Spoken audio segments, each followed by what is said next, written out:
linfócitos T. Então, aqui a gente está vendo que a gente tem uma célula tronco lá na medula óssea. No caso da medula, o linfócito Pro-T vai migrar para o timo. E lá no timo ele vai sofrer algumas diferenciações em linfócito pré-T, duplo positivo, positivo simples.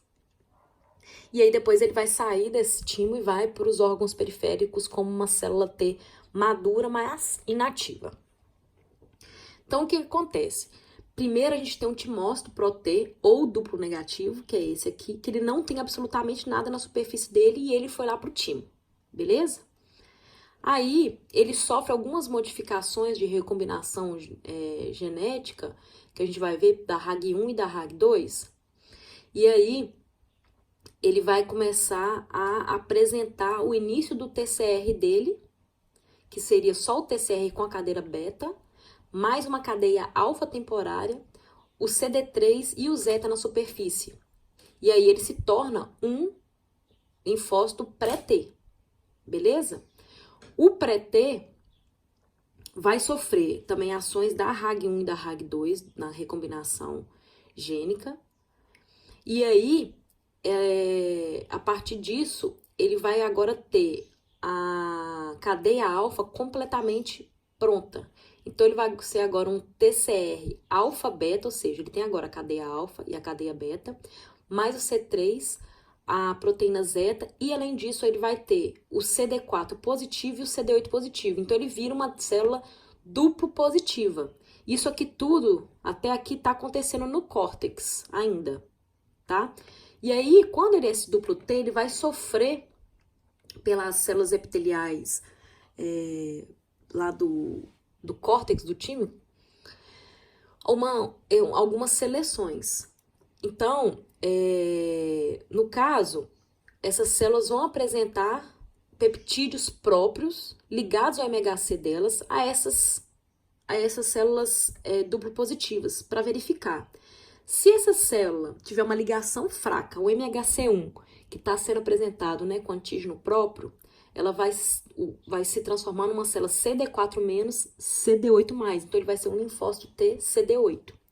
Se a célula apresentar uma ligação fraca ao MHC2, essa célula vai ser CD4 positivo e CD8 negativo. Então, ela vai ser um linfócito T CD4. Se ela apresenta uma ligação forte, ela vai ter uma seleção negativa. Então, essa célula vai sofrer apoptose ou ela vai virar um linfócito regulador. E se ela conseguir passar, ela pode gerar uma doença autoimune. Beleza? E aí, beleza, essa célula duplo positiva que foi analisada, ela vira um timócito simples, positivo simples. Então, ele vai ter ou CD4+, ou CD8+. E aí, ele vai lá para a medula. Lá na medula, ele vai, nas células medulares, né, tímicas, elas apresentam uma proteína que chama proteína AIRE. E o que essa proteína faz é porque ela é uma reguladora autoimune. O que ela faz?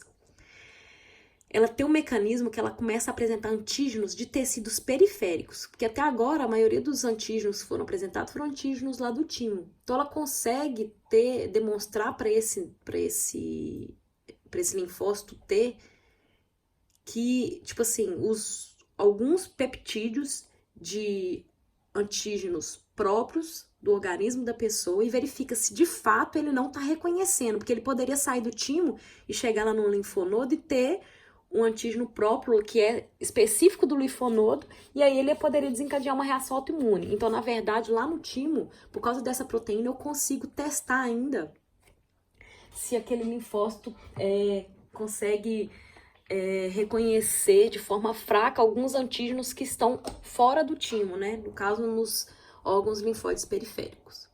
Se ele não reconhece, ele vai para a periferia. Se ele acaba reconhecendo, ele pode sofrer apoptose ou pode desencadear uma doença autoimune se ele conseguir sair, porque ele vai acabar atacando algum peptídeo próprio nosso. E aí, como é que funciona esse rearranjo gênico? A ideia do rearranjo é eu ter uma diversidade, que ela vai ser combinatória e juncional. Isso aqui vai me dar uma diversidade enorme de TCRs diferentes. A gente tem em torno de 10 elevado a 9 linfócitos T com TCRs diferentes, que vão identificar antígenos diferentes. A combinatória, ela refere ao rearranjo VDJ. E aí ela tem uma capacidade muito grande de rearranjo, mas é uma capacidade limitada. Por quê? Eu estou fazendo lá a cadeia beta, eu tenho ali no segmento V 35 possibilidades, no D 10 e no J 5. Isso aqui multiplicado dá em torno de, sei lá, 1.700 possibilidades diferentes. E depois que eu tenho isso, eu ainda tenho a remoção, que é adjuncional, a remoção, adição de nucleotídeos feitos pela RAG1 ou RAG2, que faz com que fique praticamente ilimitado as possibilidades de TCRs para se acoplarem a epítopos diferentes. Então, esse rearranjo genético, a ideia é exatamente eu ter uma combinação enorme de possibilidades de TCRs que vão verificar epítopos diferentes, de forma que qualquer micro-organismo que possa vir a entrar no meu organismo, eu consiga combatê-lo. Aí aqui a gente vai ver como que funciona basicamente. Então eu tenho lá o V, o D, o J e o C. O V está relacionado com a região variável, o D com a diversidade, o J com a junção e o C com constante. Aí, primeiro eu vou juntar o D com o J. Depois eu junto isso tudo com o V, posteriormente eu junto com o C. E aí o que eu vou ter é um RNA para a cadeia beta. Então eu vou estar fazendo um pré-T, que aí ele vai ter a cadeia CD3, a proteína zeta, a proteína CD3, a cadeia beta e uma cadeia temporária alfa. Depois disso, eu vou fazer o rearranjo agora para a cadeia alfa. No caso, eu não tenho mais o D de diversidade. Eu vou trabalhar só com V, com J e com C. O V vai se juntar com o J e depois vão se juntar com o D. E eu vou ter o RNA para eu fazer a cadeia alfa. E aí eu substituo aquela temporária. E aí eu vou ter agora um duplo positivo, um TCR duplo positivo, em que ele agora vai ter o TCR completo, com alfa e beta, o CD3, a proteína zeta, e ele também vai apresentar CD4+, e CD8+. E aí, depois disso, ele vai sofrer todo esse processo que a gente comentou nesse slide aqui, ó. Beleza? Como é que funciona basicamente, para que serve aquele processo de seleção que a gente conversou? Então, a seleção positiva basicamente serve para eu preservar as células T que reconhecem o MHC próprio com baixa afinidade.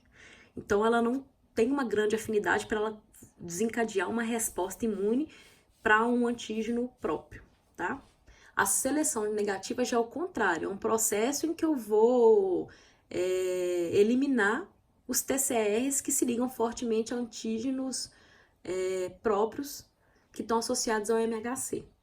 No caso da seleção do TCD4+, do TCD8+, ele é um processo que é conduzido por sinais específicos e um modelo utilizado atualmente, né, que sugere que esses TCRs eles conseguem se diferenciar para ser CD4 e CD8 pelo MHC do tipo 1 e MHC do tipo 2, que aí eles vão emitir, quando ele vai verificar, né, esses MHCs, acaba emitindo diferentes sinais que induzem a ativação e a expressão do correceptor correto, ou CD4 ou CD8, e aí ele acaba desligando a expressão do outro receptor.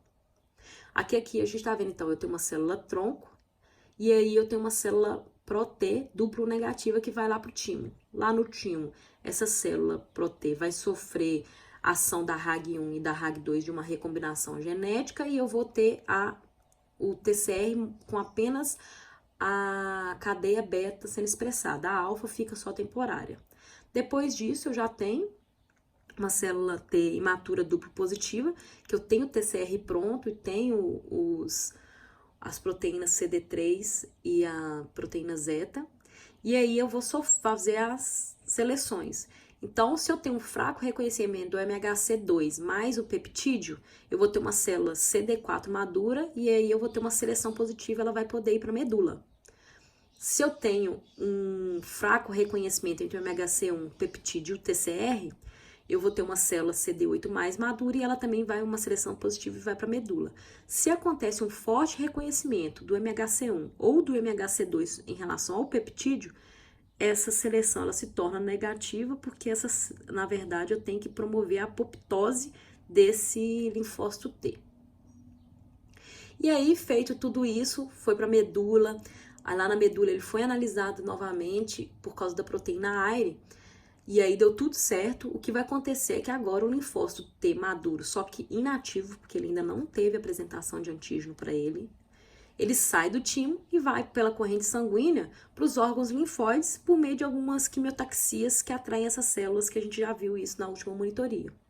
E aí eles vão ficar circulando lá pela linfa, entre os linfonodos, e aí a gente tem que lembrar daqueles receptores CCR7 e CD69, que vai ser atraído pelo CCL19 e CCL21 para o linfócito, para o paracórtex do linfonodo, ou então lá para o baço. E aí, enquanto ficam ligadas, né, o CCR7 ao CCL19, CCL21, esse linfócito ele fica lá nesse órgão linfóide. Para ele poder sair, o que tem que acontecer é que eu tenho que diminuir a expressão de CCR7 e CD69 e eu aumento a expressão de um novo receptor que a gente não falou dele ainda, que é o S1PR1, que é o receptor 1 de esfingosina 1-fosfato. Esse receptor, quando ele aumenta, a quimiocina para ele é a S1P. Então, ele consegue perceber essa quimiocina S1P e aí ele vai sair desse órgão, né, linfóide pela linfa ou pelo sangue. Então, aqui a gente está vendo os receptores e o CCL19 lá no linfonodo. O linfonodo fica o tempo inteiro secretando CCL19 e 21. Então, para esse linfócito conseguir sair de lá, ele tem que diminuir a expressão desses dois receptores e aumentar a expressão desse aqui.